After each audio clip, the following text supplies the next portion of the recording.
Assalamualaikum warahmatullahi wabarakatuh. Innal hamdalillah nahmaduhu wa nasta'inuhu wa nastahdihi wa nastaghfiruh wa natubu ilaihi wa natawakkalu alaihi wa na'udzu billahi min shururi anfusina wa sayyiati a'malina may yahdihillahu fala mudilla lahu wa may yudlil fala hadiya lahu. Allahumma salli wa sallim wa barik ala Muhammad wa ala ali Muhammad kama sallaita wa sallamta wa barakta ala Ibrahim wa ala ali Ibrahim fil alamin innaka Hamidum Majid. Amma ba'd. Pada malam ini tadabbur kita adalah pada surah At-Taubah, dan surah At-Taubah ni seperti yang kebiasaannya saya akan jadikan rujukan utama pada malam ni adalah Tafsir Al-Munir karangan almarhum Syekh Dr. Wahab Az-Zuhaili, seorang ulama dari Syam, di Syria, dan saya bacakan di awal kajian beliau, tulisan beliau tentang tafsir surah At-Taubah ini. Surah At-Taubah merupakan surah Madaniyah, 129 ayat. Surah ini turun ketika perang Tabuk pada tahun ke-9 Hijrah. Az-Zamakhsyari mengatakan bahawa surah ini memiliki beberapa nama, iaitu Bara'a, Taubah, Al-Muqashqishah, Al-Muba'thira, Al-Musharrida, Al-Mukhziyah, Al-Fadhiha, Al-Muthira, Al-Hafira, Al-Munakila, Al-Mudamdimah. Nama-nama surah Taubah. Dan riwayat yang sama juga disebut oleh Al-Imam As-Suyuti dalam tafsirnya Ad-Durrul Manthur. Apakah maksud taubah? Taubah ni berarti taubat, kerana semalam kita ada menceritakan sedikit tentang 3 orang sahabat Nabi yang telah pun ketinggalan, yang telah pun menguzurkan diri tanpa sebab yang kukuh sehingga menyebabkan mereka dipulaukan oleh Nabi SAW. Dan kemudian taubat mereka telah pun diterima oleh Allah Subhanahu Wa Taala. Dan dipanggil juga dengan nama Al-Muba'thirah, iaitu yang membukakan, membongkarkan. Al-Muqashqishah, iaitulah yang memperdebatkan. Al-Musharridah, yang menghalau. Al-Mukhziyah, yang menghina. Menghina siapa? Menghina golongan munafiqun. Al-Fadhihah, yang membuka skandal orang-orang Yahudi. Al-Muthira, Al-Hafira, Al-Munakila, Al-Mudamdimah. Mudamdimah berarti yang menurunkan, mengandungi azab, siksa. Dalamnya penuh dengan ancaman ataupun hukuman yang dijanjikan oleh Allah SWT terhadap golongan musyrikun dan juga golongan munafiqun. Jadi surah ini dinamakan taubat kerana dalam menjelaskan tentang taubat dan pengampunan untuk orang-orang beriman. Dinamakan Al-Muqashqishah kerana ia membersihkan seseorang daripada sifat nifak. Dinamakan Muba'thirah kerana ia mengungkapkan rahsia-rahsia orang munafik, menggali dan memunculkannya. Surah dinamakan Al-Buhuth kerana ia merupakan bahasan kajian rahsia orang-orang munafik. Huzaifah mengatakan bahawa kalian menamakan surah ini dengan nama At-Taubah padahal ia sebenarnya surah Azab. Demi Allah, tidak ada seorang pun yang terkeluar daripada surah ini, semuanya diceritakan oleh surah yang mulia ini. Jadi Ibn Abbas mengatakan bahawa surah ini membongkar dan memalukan golongan munafiqun. Ia terus memburu dan membuka aib mereka, sehingga tidak ada seorang pun yang terlepas daripada ancaman-ancaman seksa dan juga apa yang digambarkan oleh Allah dalam surah Taubah ini sebagai membuka pekung, membuka perkara-perkara buruk tentang mereka. Jika surah Al-Anfal diturunkan masa perang Badar, Al-Hasyr diturunkan masa perang Bani Nadir, maka surah At-Taubah turun ketika Nabi SAW bersama para sahabat pergi ke perang Tabuk. Perang dengan tujuan untuk menakut-nakutkan golongan Rom dari menjajah sebenarnya tanah Arab. Jadi Ibn Abbas mengatakan bahawa aku bertanya kepada Ali, mengapa tidak dituliskan Bismillahirrahmanirrahim di awal surah Bara'ah? Dia menjawab, kerana Bismillahirrahmanirrahim mengandungi sebutan tentang rahmat Allah SWT, sedangkan Al-Bara'ah ni merupakan permulaannya menceritakan tentang azab, hukuman, ancaman yang dikenakan oleh Allah terhadap golongan munafiqun, golongan musyrikun. Maka tidak sesuai langsung untuk bertemunya di antara rahmat dan juga ancaman. Jadi tuan-tuan dan hati dan dikasihi sekalian, kata Sufyan Uyainah pula bahawa tidak ditulis pada awal surah ini basmalah kerana basmalah itu bererti rahmat. Jadi ia menjamin keamanan untuk pembacanya. Sedangkan surah ini turun tentang sifat orang munafik dan juga pedang. Jadi tidak ada keamanan yang ditawarkan oleh Allah dan juga Islam kepada golongan munafiqun. Al-Qurtubi pula mengatakan bahawa pendapat ini lebih benar, tidak dituliskan basmalah di awal surah ini kerana memang Jibril tidak mewahyukannya untuk surah, sehingga para sahabat tidak menuliskannya dalam mushaf mengikut perintah Amirul Mukminin pada masa itu, iaitu Uthman bin Affan, seperti disebut oleh Tirmizi.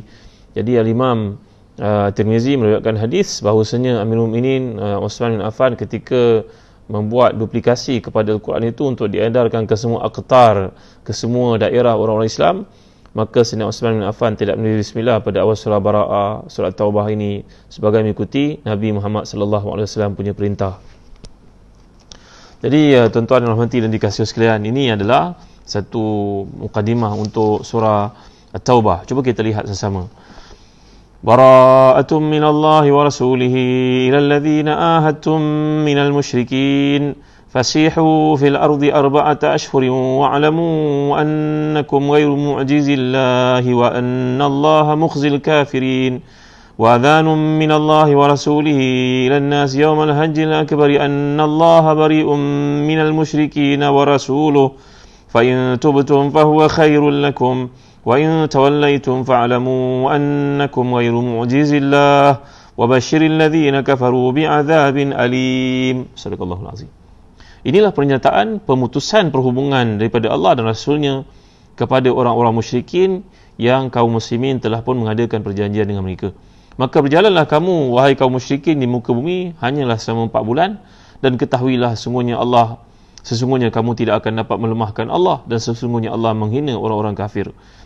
Dan inilah satu pemakluman daripada Allah dan Rasulnya kepada kaum manusia, umat manusia keseluruhannya tentang Haji Akbar, bahawa sesungguhnya Allah dan Rasulnya berlepas diri dari golongan musyrikun. Kemudian jika kaum musyrikun bertaubat, maka bertaubat itu lebih baik bagi mereka, dan jika kamu berpaling, maka tahuilah bahawa sesungguhnya kamu tidak dapat lemahkan Allah, dan beritakanlah kepada orang-orang kafir bahawa mereka akan mendapat siksa yang pedih. Ini merupakan satu permulaan bagi surah Taubah, satu ancaman daripada Allah SWT terhadap golongan musyrikun. Siapakah musyrikun dimaksudkan? Musyrikun orang Arab yang berada di Mekah pada masa itu, yang merasakan diri mereka mengikut syariat Nabi Ibrahim AS. Padahal mereka telah pun meninggalkan syariat Nabi Ibrahim, dan mereka melakukan berbagai-bagai perkara tambahan, perkara-perkara mereka fikirkan sesuai untuk akal, pandangan peribadi, syahwat mereka. Maka bila Allah SWT menurunkan ayat ini kepada Nabi Muhammad sallallahu alaihi wasallam sebagai satu amaran kepada musyrikun, bahawa mereka diberi masa 4 bulan saja untuk beriman kepada Allah SWT. Ayat ini kalau kita fahami dalam konteks semasa, tuan-tuan, ada sedikit kekeliruan di sini, sedikit complication, iaitulah bila seseorang kita menyangkakan dia merupakan satu perisytiharan perang kepada orang-orang kafir. Sebenarnya ayat ini turun berikutan sikap orang-orang Arab yang ada di Mekah yang mendakwa mereka mengikut syariat Nabi Muhammad SAW.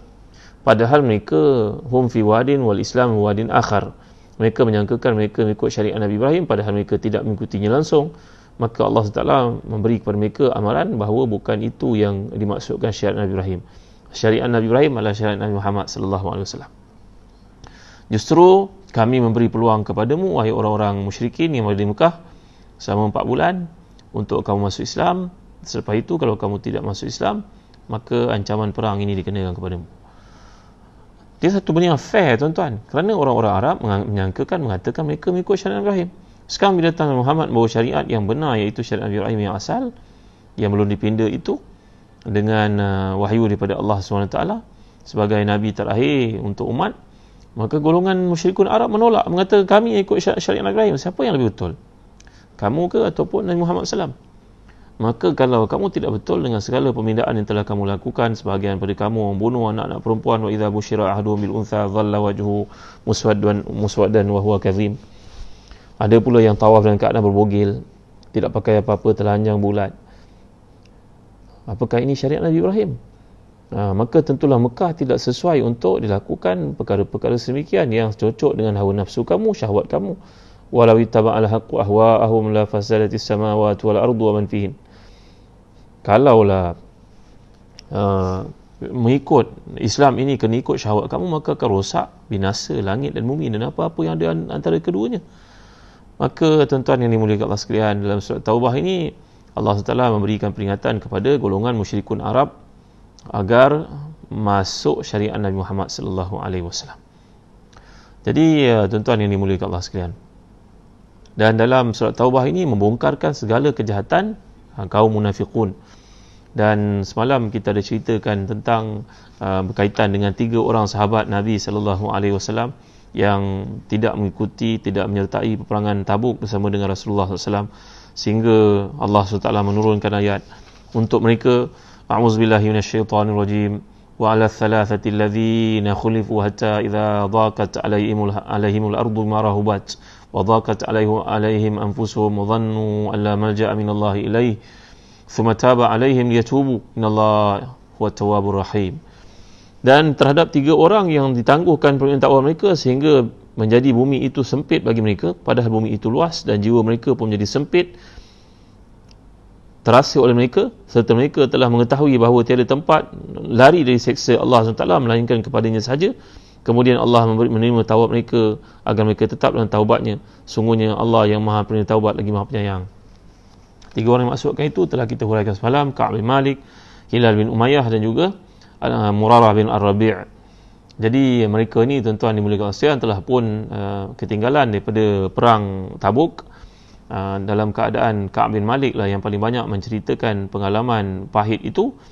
Beliau berkata, aku merupakan orang yang paling muda di kalangan 3 orang yang tidak turut serta dalam perang Tabuk, dan bersama-sama kami ada 80 lebih golongan munafiqun yang bila Nabi pulang ke Madinah telah pun beri kepada Nabi berbagai-bagai alasan, dan semuanya dimaafkan oleh Nabi SAW.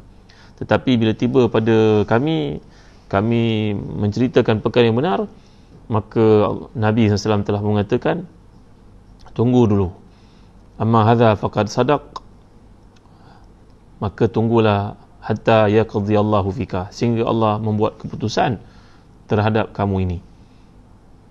Jadi Ka'ab bin Malik ni bila pulang ke rumahnya, adik-beradiknya, kawan keluarganya daripada Bani Salimah berkata, "Hai Ka'ab, kan ke ramai yang tidak turut serta dalam perang Tabuk? Kan ke mereka telah berikan alasan kepada Nabi? Bukankah Nabi telah terima alasan-alasan mereka? Kenapa engkau tidak ikut macam mereka? Kalau engkau berikan apa-apa alasan itu, Nabi akan meminta ampun kepada Allah untukmu. Yastaghfir laka Rasulullah." Seperti mana Rasulullah mohon istighfar untuk golongan yang tidak pergi yang lain, yang 80 lebih orang itu. Maka Ka'ab pun hampir-hampir berundur dan menyatakan alasan kepada Nabi SAW, walaupun pada peringkat awal dia bercakap dengan benar. Tapi bila ditanyakan kepada orang kelilingnya, ada tak selain aku yang telah berkata benar dan dihukum oleh Nabi sepertiku? Mereka menjawab, ya, ada 2 orang. Seorang bernama Hilal bin Abi Umayyah dan seorang bernama Murarah bin Ar-Rabi'. Kedua-dua orang itu merupakan jago panglima perang yang telah turut serta dalam perangan Badar yang lalu. Tuan-tuan dan puan dimuliakan Allah sekalian, maka Nabi SAW pun telah menjatuhkan hukuman pemulawan terhadap mereka bertiga. 10 hari, 20 hari, 30 hari, 40 hari. Tiba 40 hari, datang utusan untuk meminta isteri-isteri kami dikembalikan kepada ayah ibu masing-masing. Kecuali Hilal bin Abi Umayyah, yang mana isterinya mengatakan kepada Rasulullah, mengadu bahawa suaminya Hilal itu telah terlalu tua dan tidak boleh menguruskan dirinya sendiri. Izinkan saya untuk berada di rumah untuk membasuhkan baginya pakaiannya, masakkan untuknya makanannya. Maka Nabi SAW benarkan dan berkata, cuma waktu malam kau tidak boleh bersama dengannya, kau kena pulang pada waktu malam. Siapkan apa yang perlu untuk dia, lepas itu kamu pulang. Allahu Akbar, Masya Allah, Tabaraka wa Ta'ala. Dan kita baca dalam kitab Riyadhus Salihin ketika menceritakan tentang bab taubat, maka Imam An-Nawawi mengemukakan kisah yang panjang ini daripada riwayat Imam Bukhari, daripada riwayat Imam Muslim, tuan-tuan dimuliakan Allah sekalian. Maka satu hari tiba-tiba datang satu utusan, dan utusan itu mencari seorang bernama Ka'ab bin Malik. Orang lain pun menunjukkan ke arahku. Lalu orang itu pun datang menyerahkan surat daripada Raja Ghassan. Raja Ghassan ni seorang beragama Kristian, tuan-tuan. Jadi dalam surat yang dikemukakan kepadaku itu berkata, sebenarnya telah sampai berita kepada kami bahawa sahabatmu iaitu Muhammad SAW telah memusuhimu. Allah tidaklah menjadikan kau untuk jadi orang hina di dunia dan dihilangkan hak-haknya seperti berlaku. Maka itu datanglah kepada kami, maka kami akan memirakanmu. Ya Allah, aku membaca surat tersebut, kata Ka'ab bin Malik. Lalu aku berkata, ya Allah, ini musibah yang berikutnya pula, iaitulah musibah untuk mengajak aku murtad. Lalu sahabat yang mulia ini, Ka'ab bin Malik, mengambil surat tersebut, dia pergi ke dapur, dibakarnya surat tersebut. Pada masa itu tempoh pemulawan adalah 40 hari. Dan bila masuk hari ke-50, tuan-tuan dimuliakan Allah sekalian, Ka'ab bin Malik ini sedang sembahyang di bahagian atas rumahnya. Kalau kita pergi ke negara orang Arab, musim panas, mereka naik di bahagian atas, sutuh dipanggil. Sutuh di bahagian atas rumah. Mereka tidur, mereka masak teh, mereka berehat di atas, kerana lebih selesa untuk di atas rumah banding dengan dalam rumah kalau musim panas. termasuklah Madinah ini panas kalau waktu panas. Maka tiba-tiba pada hari itu aku seperti biasa datang sembahyang, walaupun orang tidak menegurku, aku bagi salam mereka pun mereka tidak jawab. Masuk hari ke-50 aku sembahyang sunat fajar. Sunat fajar ni sembahyang sunat sebelum subuh, tuan-tuan ya. Mungkin dia tahajud, mungkin ia selepas azan subuh, maka dipanggil sebagai sunat fajar. Rakaat al-fajri khairun min dunya wa ma fiha. Dikatakan dalam hadis sahih dari Nabi sallallahu alaihi wasallam, 2 rakaat fajar itu lebih baik pada dunia dan seisi kandungnya. Maka aku pun sembahyang sunat 2 rakaat. Kemudian masuk azan subuh, aku pun pergi ke masjid untuk sembahyang subuh. Tuan-tuan rahmati dan dikasihi sekalian, sebaik saja aku sembahyang subuh pada hari itu, tiba-tiba aku pun melihat seorang daripada lepas sembahyang subuh itu, aku melihat Nabi SAW berada dalam satu kumpulan, dikelilingi oleh para sahabat, dan wajah Nabi menjadi sangat ceria, gembira, senyum Nabi SAW. Maka seorang daripada mereka yang sedang duduk itu bernama Talhah bangun untuk memberi berita gembira kepadaku, mengatakan bahawa abshir ya Ka'ab, sesungguhnya Allah telah menerima taubatmu. Tuan-tuan, 50 hari dipulaukan oleh Rasulullah dan para sahabat yang lain kerana tidak pergi peperangan Tabuk. Maka pada hari itu merupakan hari yang paling gembira bagiku, dan aku beria-ia datang bertemu Rasulullah SAW dan tanya kepada Rasulullah, Rasulullah, apakah ini daripada Rasulullah, taubat diterima ini daripada Rasulullah ataupun daripada Allah Subhanahu Wa Taala? Maka jawapan Nabi SAW, wahai Ka'ab, ia merupakan jawapan pemberitahuan daripada wahyu Allah Subhanahu Wa Taala. Ia daripada Allah. Sungguhnya Allah telah menerima taubatmu. Allah telah menerima taubat sahabat-sahabatmu daripada kalangan yang 3 orang ini. Maka tuan-tuan yang dimuliakan, berkatalah Ka'ab bin Malik kepada Rasulullah dan kepada sekalian para sahabat, inilah hari yang paling gembira buatku, hari yang tidak pernah aku merasa gembira seperti ini, kerana kami disebut oleh Allah dalam Al-Quran. Oleh itu wahai Rasulullah, kerana berkata benar ini telah menyebabkan saya diuji oleh Allah dan saya diterima kembali oleh Allah, maka saya tidak akan berkata melainkan kebenaran sahaja dalam hidup ini. Tuan-tuan ya, Ka'ab bin Malik berkata, oleh kerana saya berkata benar, dan kata benar ini menyebabkan saya dihukum oleh Allah, dan kata benar ini juga Allah menerima taubat saya, maka saya tidak akan berkata dalam hidup ini melainkan kebenaran. Dan Allah turunkan ayat, ya ayyuhalladzina amanu taqullaha wa kunu ma'as sadiqin. Wahai orang yang beriman, bertakwalah kepada Allah dan hendaklah kamu bersama dengan orang-orang yang benar, orang-orang yang berlaku benar.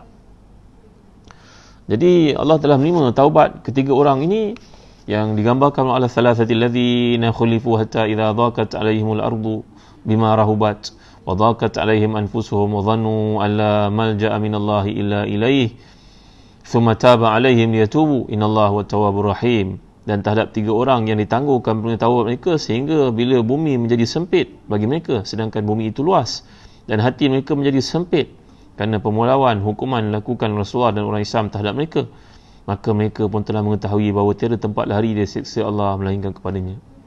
Tuan-tuan, ini dalam Islam dipanggil la malja'a minallahi illa ilaihi, la mafarra minallahi illa ilaihi.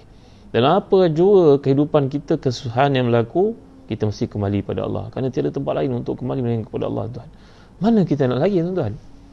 Dalam suasana pandemik wabak yang berlaku sekarang, mana lagi agaknya?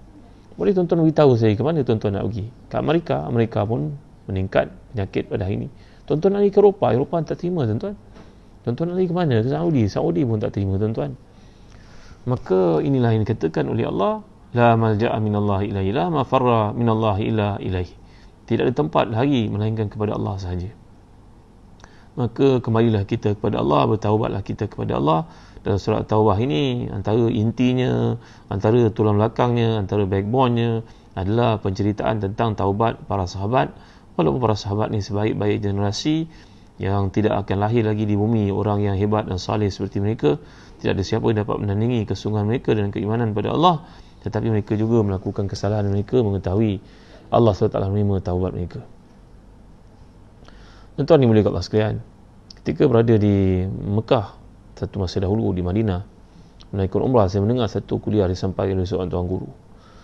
Mungkin saya pernah cerita peristiwa ini kepada tuan-tuan, iaitu ada seorang Arab yang sangat kaya, anak-anaknya semua perempuan kecuali seorang saja lelaki. Maka yang lelaki ini dihantar pergi ke Amerika untuk belajar bisnes.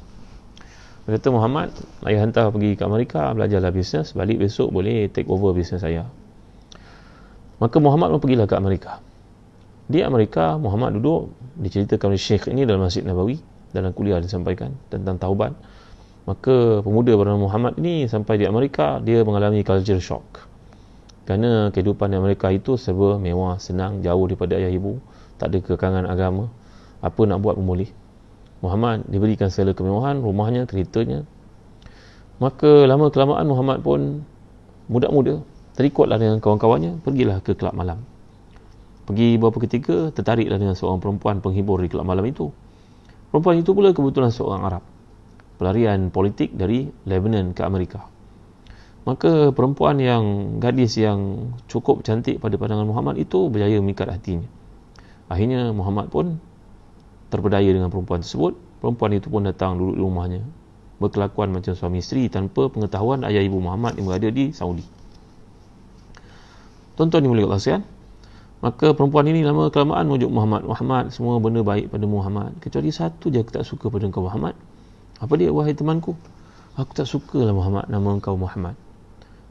Perempuan ini Kristian rupanya. Orang Lebanon 50% lebih adalah orang Kristian. Maka si perempuan ini menunjuk Muhammad untuk menukar namanya jadi Edward. Tuan-tuan dimuliakan Allah, Muhammad pun terikutlah dengan perempuan ini. Duduk mereka di rumah bersama-sama. Lama kelamaan, berbulan-bulan, Muhammad merasa bersalah dalam dirinya. Tiap-tiap kali ibunya menelefon, mengharapkannya kekal dalam iman, Muhammad bersalah sangat. Doa ibu yang berada di Saudi itu berkesan untuknya. Sehinggalah satu hari selepas berbulan-bulan bersama dengan perempuan ini, Muhammad masih resah, gelisah. Bangkitlah semayang untuk sekian lama sebab tak semayang, tuan. Nangislah Muhammad ini bersungguh, mengadu pada Allah nasibnya. Budak perempuan itu pun tersedar, dan perempuan itu pun bangun melihat Muhammad sesemayang. Budak perempuan itu menjadi marah. Dia pun meninggalkan Muhammad pada malam itu dan hilanglah kabarnya beberapa hari. Tiba-tiba, tuan-tuan dimuliakan Allah sekalian, sampai berita kepada Muhammad, keluarga perempuan ini menelefon bahawa dia terlibat dengan kemalangan yang raya. Datanglah ke hospital. Muhammad pergi ke hospital, budak perempuan ini sudah mati. Budak perempuan Kristian ini. Maka keluarga ini bersungguh-sungguh bertanya Muhammad, sejauh mana seriusnya hubunganmu dengan perempuan ini, wahai Muhammad, dengan anak kami ini Muhammad, Mr. Muhammad. Muhammad jawab, tak, kawan biasa. Kalau kawan biasa tak Muhammad, tapi kami melihat macam-macam mesej dan telefon kamu sama dengannya. Tak ada, kawan biasa. Akhirnya mereka menerangkan, Muhammad, sebenarnya kami nak beritahu kau bahawa gadis ini adalah seorang yang HIV positif. Dia bunuh diri sebenarnya. Dalam diagnos oleh pakar mendapati dia bukan kemalangan, tapi dia bunuh diri. Muhammad pun terkejut. Muhammad pun ketakutan. Muhammad merasa sangat resah. Muhammad balik mendapat nasihat dari kawan-kawannya untuk mendapat medical check-up. Pergilah Muhammad ke hospital untuk buat medical check-up. Beberapa hari kemudian keluarlah keputusannya. Semuanya dipanggil Muhammad dalam keadaan kelang kabut, takut, mandinya tidak basah, tidurnya tidak nyenyak, makannya pun tidak terasa. Tuan-tuan dia pergi ke hospital untuk mendengar penjelasan doktor. Mr. Muhammad dibaca seluruh keputusan-keputusan yang di finding daripada doktor dalam result kesihatannya. 1, 2, 3, 4 sampai ke bahagian HIV test. Kata doktor itu negatif. Negatif, tuan-tuan. Ya, negatif. Muhammad terkejut. Sujud syukur dia. Kembali dia ke apartmennya. Muhammad pun mengemas segala peralatannya, barang-barangnya, mana boleh bawa pulang, dibawa pulang. Hari itu juga Muhammad balik ke Saudi. Allahu Akbar, Masya Allah, Tabaraka wa Ta'ala. Muhammad sampai Saudi, disambut ayah ibunya. Muhammad bertukar menjadi seorang yang saleh. Semayangnya, ibadahnya, Qurannya. Dan tiba Ramadan selepas itu, Muhammad minta izin daripada ayah ibunya untuk berada di Madinah, untuk mengingati Qurannya, untuk berjumpa dengan tuan guru, untuk iktikaf, untuk semayang tarawih dan sebagainya. Maka ibunya membenarkan Muhammad. Sebulan Muhammad berada di Madinah. Habis sebulan masuk Syawal, Muhammad pulang ke pangkuan ibu ayahnya. Seperti biasa, Muhammad bangun malam tahajud. Abang-abang ipahnya, kakak-kakaknya melihat, Masya Allah, transformasi yang berlaku pada Muhammad. Dahulu di Saudi tidak baik, tapi pergi ke Amerika menjadi baik Muhammad. Masya Allah, peliknya Muhammad. Muhammad adik kami, Masya Allah. Muhammad tahajud. Sehinggalah pada satu ketika, seperti biasa, ayahnya bangun malam dan ayah ibunya menghidu bau yang sangat harum. Ayah ibunya menyangkakan Muhammad membeli pewangi yang sangat hebat dari Madinah. Mereka mendapati bau yang sangat harum. Menjelang subuh, ayahnya mengejutnya untuk ke masjid seperti biasa, berjemaah di masjid. Alangkah terkejut mereka mendapati Muhammad sudah meninggal dunia dalam sujudnya. Ya Tuhan nafsul mutmainnah, irji'i ila rabbiki radiyatan mardiyah, fadkhuli fi ibadi wadkhuli jannati. Wahai jiwa yang tenang, kembalilah kepada Tuhan kamu dengan keridhaan dan yang diridai. Masuklah di kalangan hamba-Ku, masuklah di kalangan orang yang diridai oleh Allah. Muhammad melakukan dosa, benar. Semua kita melakukan dosa, tuan-tuan. Tapi tahu tak kita bahawa kita memiliki Tuhan yang menerima taubat? Semalam kita belajar tentang rukun taubat. Ayo tuan-tuan, meninggalkan taubat daripada dosa itu satu dosa yang baru. La kabirata ma taubah wala la kabirata mal istighfar wala saghirata mal israr. Kata para ulama, tidak ada dikira dosa besar apabila beristighfar, bertaubat, dan tidak dikira dosa kecil apabila konsisten melakukan dosa kecil. Tidak lagi dianggap dosa kecil, ia menjadi dosa besar. Orang yang isap rokok, tak apa dosa kecil, ya dosa kecil, tapi kalau berterusan macam mana cerita tu, tuan-tuan? Kalau ada orang mengatakan dosa kecil, kebanyakan ulama telah memfatwakannya sebagai haram. Hari ini kita duduk kat rumah, tak dapat nak keluar, berhentilah hisap rokok, yang hisap vape sebagainya, berhenti. Tak ada baiknya, tuan-tuan dimuliakan Allah sekalian. Jadi Muhammad meninggal dunia dan meninggalkan jurnal, diary, tulisan menceritakan pengalamannya di Amerika. Ibunya baca, menangis ibunya. Tahulah ibunya bahawa Muhammad ini terlanjur dan dia bertaubat kepada Allah. Ditulis nota itu supaya ayah ibunya mengampunkan dia. Rupanya kita ni, saya pernah ajar pada tuan-tuan, kalau kita mengalami kesusahan dalam hidup, banyak melakukan dosa, kita bertaubat, kita takut kembali pada dosa, ada doa yang diajar Nabi SAW. Iaitulah doa, Allahumma ahyini ma kanatil hayatu khairan li, wa tawaffani in kanatil wafatu khairan li, waj'al hayata ziyaratan li fi kulli khair, waj'al mauta rahatan li min kulli syarr. Ya Allah, hidupkan aku selagi kehidupan itu baik untukku. Matikan aku kalau kematian itu yang terbaik buat aku. Jadikanlah kehidupan ini sebab bertambah-tambahnya amal salihku, dan jadikan kematian itu sebab untuk aku berhenti melakukan dosa. Doa ini juga telah dibacakan oleh Syekhul Muhaddithin Al-Imam Al-Bukhari ketika beliau kembali ke Uzbekistan, ke Bukhara. Lalu beliau mendapati dirinya sentiasa diperangi, dimusuhi oleh orang Islam yang dengki kepadanya. Juga orang-orang berilmu sepertinya yang dengki kepadanya kerana pengaruhnya, namanya yang hebat, kemasyhurannya, maka orang masih dengki. Maka Imam Bukhari berdoa dengan doa ini. Dan doa ini juga dibacakan oleh kisah Muhammad yang telah pun saya dengar dalam Masjid Nabawi disampaikan oleh seorang syekh. Dan kita juga boleh membacakan doa ini kalau kita mengalami penyakit ataupun seorang daripada keluarga kita sakit. Kita takut dengan penyakit itu, kita tak mampu bertahan, kita tak mampu untuk menjaganya, kita tak mampu untuk memberikan khidmat yang terbaik untuknya. Maka tuan-tuan yang dimuliakan saya, nanti insya-Allah ada peluang saya akan bawakan doa ini, postkan doa ini untuk dihafal tuan-tuan.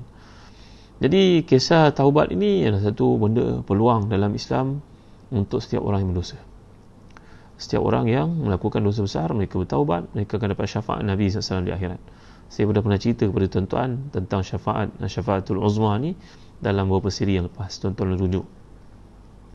Jadi kita telah pelajari dalam surat Taubah ni kisah sahabat Nabi, golongan yang terbaik untuk kita contohi, untuk kita ceritakan kepada anak-anak.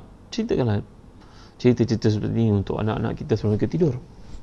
Ini bedtime story yang terbaik supaya anak-anak kita tidur dengan akidah, anak-anak kita tidur dengan tauhid, anak-anak kita tidur dengan bimbingan daripada Allah SWT, bimbingan daripada Islam, daripada sirah Nabi, daripada tafsir Quran dan sebagainya. Jadi tuan-tuan, ambillah peluang pada hari-hari berbaki yang kita dikehendaki berada di rumah seperti sekarang ni, bacalah tafsir. Antara tafsir yang terbaik yang telah pun saya cadang kepada tuan-tuan, tafsir Al-Munir ini adalah sebaik-baik tafsir untuk kita tadabbur ayat-ayat Allah SWT. Kerana setiap kali kita baca satu surah ini, tiba di bahagian akhirnya, Al-Imam Syekh Dr. Wahab Ghazali akan bawa satu bab namanya Fiqh Kehidupan dan Hukum Hakam. Bahagian ini yang penting, yang menarik daripada tafsir Munir, kerana ia menjabarkan kita dengan kalam Tuhan, memberi kepada kita poin-poin bagaimana nak mengamalkan ayat-ayat tersebut dalam kehidupan, agar tidak dirasakan ayat itu turun 1400 tahun dan tidak ada kena-mena dengan aku pada hari ini. Ini satu kesalahan dan satu jenayah dalam baca Al-Quran, tuan-tuan. bila kita merasakan Al-Quran itu tidak berkaitan dengan hidup kita. Afatu'minuna bi ba'dil kitab wa takfuruna bi ba'd? Apakah kamu beriman dengan sebahagian daripada Al-Quran yang kamu rasakan secocok dengan kehidupan kamu, keperluan kamu, syahwat kamu, sebahagian yang lain kamu abaikan kerana kamu mengatakan dia tidak kena mendengar aku? Ini yang rugi, tuan-tuan.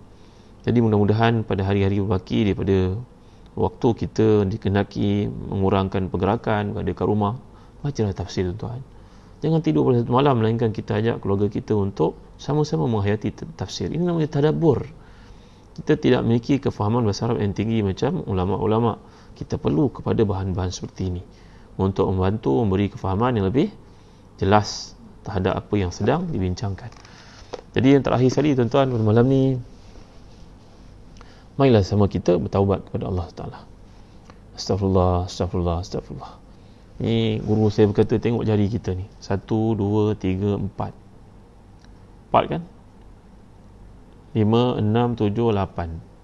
1, 2, 3, 4, 5, 6, 7, 8. 8 ni kalau kali dengan 4, jadi 32. 8 ni 4, 8. 12, 16. Kan? 20, 24. Kan? 28, 32. Kan ada 4 ruas ni kan? 32 campur dengan 3. 1, 2, 3. Jadi 35. Kita ulang 2 kali, 70. Itulah nilai paling sedikit untuk istighfar seperti yang Nabi ajar. Kita baca dalam Riyadhus Salihin.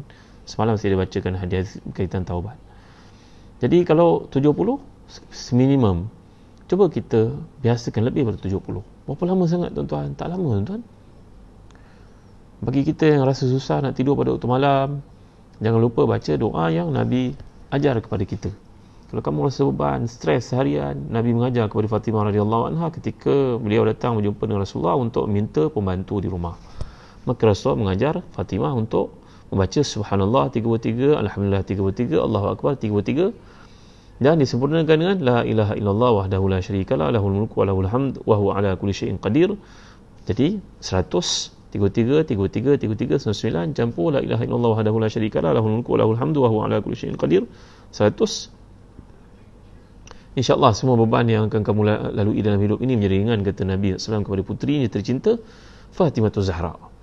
Jadi mudah-mudahan Allah beri kepada kita keberkatan, beri kepada kita kekuatan mengalami hari yang susah ini. Semua orang susah, tuan-tuan. Kita nak kata kita susah, ada orang lebih susah daripada kita. Gelandangan yang tak ada tempat tidur malam, tak ada makanan, duitnya tak ada. Doktor, walaupun doktor ni orang yang mulia, tapi berkorban juga untuk orang-orang di hospital yang sakit. Nurse, askar polis, berhujan, berpanas, berribut. Jadi tuan-tuan, kita mohon kepada Allah supaya Allah mengeluarkan kita daripada kesusahan yang berlaku sekarang. Mari sama kita berdoa kepada Allah Ta'ala, mudah-mudahan pada malam ini Allah makbulkannya. Alhamdulillah Rabbil Alamin, wassalatu wassalamu ala asyrafil anbiya'i wal mursalin sayyidina Muhammadin wa ala alihi wa sahbihi ajma'in. Allahumma fir lana dhunubana wa liwalidina warhamhum kama rabbawna shighara wa li jami'i masyayikhina wa li jami'i ashabil huquq alaina wa li jami'il mu'minina wal mu'minat المسلمين والمسلمات الأحياء منهم والأموات برحمتك يا أرحم الراحمين. اللهم أعنا على ذكرك وشكرك وحسن عبادتك. اللهم اغفر لنا ذنوبنا كلها دقها وجلها وأولها وآخرها وعلانيتها وسرها. اللهم إنا نعوذ بك من جهد البلاء ودرك الشقاء وسوء القضاء وشماتة الأعداء. Ya Allah, samakan kami daripada beratnya bala, samakan kami dari penyakit-penyakit bahaya, samakan kami dari musibah yang zahir dan juga yang batin. Ya Allah, buat kami, keluarga kami, orang yang kami sayangi, sahabat handai kami, sekalian orang Islam, sekalian orang baik pada kami, sekalian orang buat salah pada kami. Ya Allah, juga kepada pemimpin kami, bantulah mereka untuk memandu kami, membimbing kami kepada ketaatan kepadamu. Jadikanlah orang kira mereka ikhlas untuk membantu mereka, menasihatkan mereka, menunjukkan mereka jalan yang betul. Ya Allah, Allahumma kfina bihalalika an haramik wa aghnina bifadlika amman siwak. Ya Allah, cukupkan kami dengan yang halal dan mencari yang haram. Kaya kami dengan minta kepadamu, bukan kepada selainmu. Ya Allah, Rabbana atina fid dunya hasanah fil akhirati hasanah wa qina adzaban nar. Tahassalna bi zil izzati wal jabarut wa atasamna bi rabbil malakut wa tawakkalna al hayy alladhi la yamut. Isrif anna al adha, isrif anna al adha, isrif anna al adha, innaka ala kulli syai'in qadir. Rabbana atina fid dunya hasanah fil akhirati hasanah wa qina adzaban nar. Wahai Tuhan kami membentingkan diri kami dengan memiliki kemuliaan. Kami mohon perlindungan kepada yang memiliki kerajaan yang maha besar, iaitu Engkau, Ya Allah. Kami bertawakal kepadamu yang tidak akan mati, Ya Allah. Ya Allah, jauhkan kami daripada, selamatkan kami daripada ujian ini, Ya Allah. Peliharalah kami daripada ujian ini, Ya Allah. Selamatkan kami daripada ujian ini, Ya Allah. Sungguhnya Engkau Maha Kuasa atas segala sesuatu. Wa sallallahu ala sayyidina Muhammad wa ala alihi wa sahbihi wa sallam. Alhamdulillahirabbil alamin. Taqabbalallahu minna wa minkum. Insya-Allah kita akan jumpa lagi pada kuliah yang akan datang pada malam esok pada waktu yang sama. Sebarkanlah kalimah yang mulia ini, mudah-mudahan padanya kebaikan, padanya merupakan rawatan, padanya merupakan penawar kepada mereka yang susah di luar sana. Wallahu a'lam, sallallahu ala sayyidina Muhammad wa ala alihi wasallam. Wassalamualaikum warahmatullahi wabarakatuh.